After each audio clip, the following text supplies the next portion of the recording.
Thank you. We'll quickly invite Lennox, who is one of the developers of BlueBank, to give us a quick run-through. Tomorrow morning at 10 o'clock, he'll do a more detailed presentation for, well, anyone who's interested can join, but it'll be slightly more technical. So if you're a developer, you want to come and listen to him, it'll be tomorrow at 10 o'clock. But for now, I'll just quickly hand over to Nick.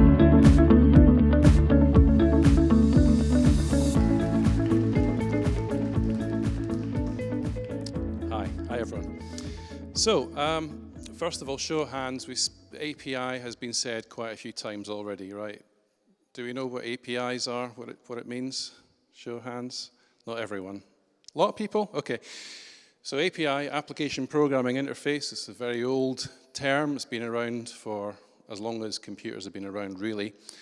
And essentially what it is it's a way of different computers being able to talk to each other, and for someone like the bank to be able to offer a set of banking services, in our case, that can be consumed by others. So that's what we set out to do with BlueBank. While Alan was doing his demo, I tried to distract him, but he managed to get through the demo. But if you look at this spew of techie stuff, this is what was getting output while he was actually doing the demo.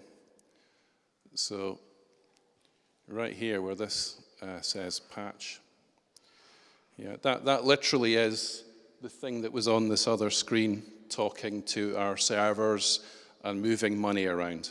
Not real money, not yet, but as we said, it is our aim to offer these for real. So I'll go into a wee bit about BlueBank.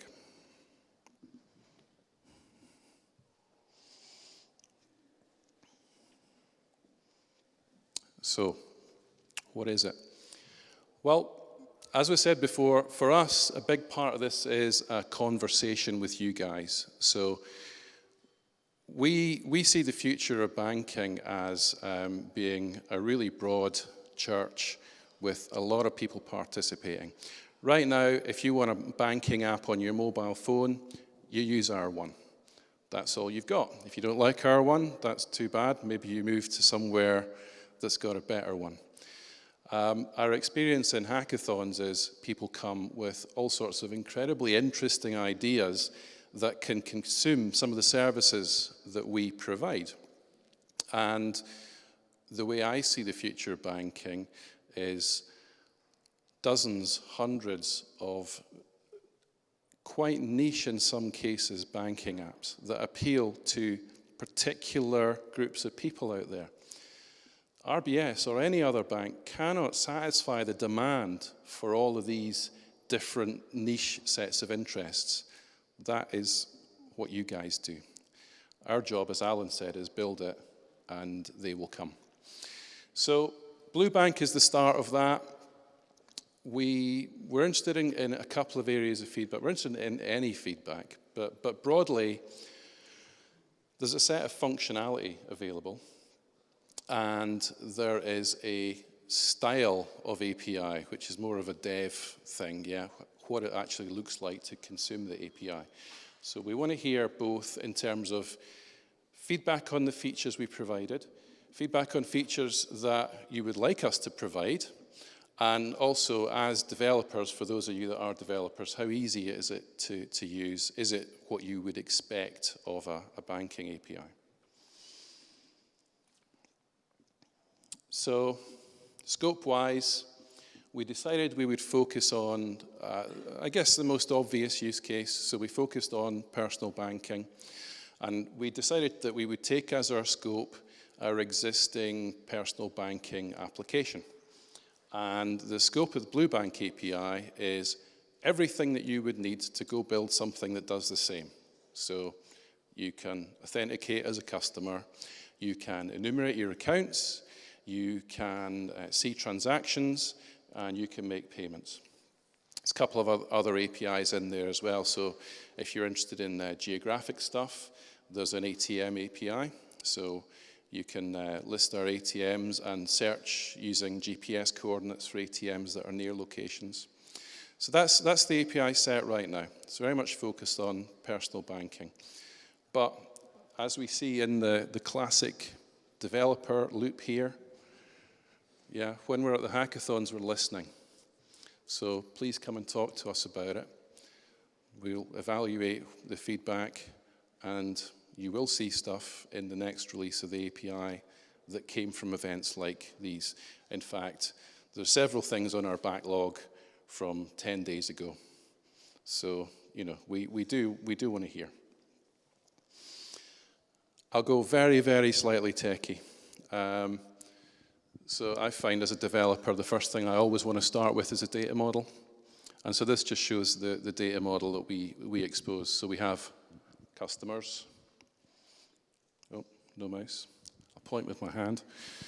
So the first thing you will go and do when you authenticate in our API is get a customer object back. Customers then have one or more accounts. Accounts have transactions. If you want to make new transactions appear, you call our payments API. You can move money between your own accounts. You can move money between your accounts and other people who have developer accounts. So that's quite cool. How do you get access to this? Well, you can sign up. Actually, the easiest way to sign up isn't typing in that long URI. It's go to our regular site at Bank of APIs, the same one that you've probably seen already. And if you're a developer, click where it says devs. You'll see a screen like this that will allow you to sign up. And once you do that, you can get into our sandbox. I'll show you it real quick if you like. So go into devs. I'm already signed in, obviously. You will see that you can sign up for our current API. And if you're used to using APIs, if you use Twitter or Facebook or whatever, you'll be used to the style of documentation that we've got here. So down the side, we've got all the different calls that you can make. So for example, if I want to get ATMs, and then we can see the various different options that you can use to limit the set of results that you get back. And if you click on the try it button and go down to the bottom and send a request, then you get a bunch of ATMs back. So hopefully for a lot of you, this will fit into some of the use cases that you have in mind. And if it does, then please sign up for a dev key. Try the API out. Look for me and the other RBS guys that are around here if you have any questions and if you have any feedback, because we really want to hear that. And I guess all that really remains to say after that is, as they say at the end of all good tech talks, we can't wait to see what you guys make. So I'm going to hand over now to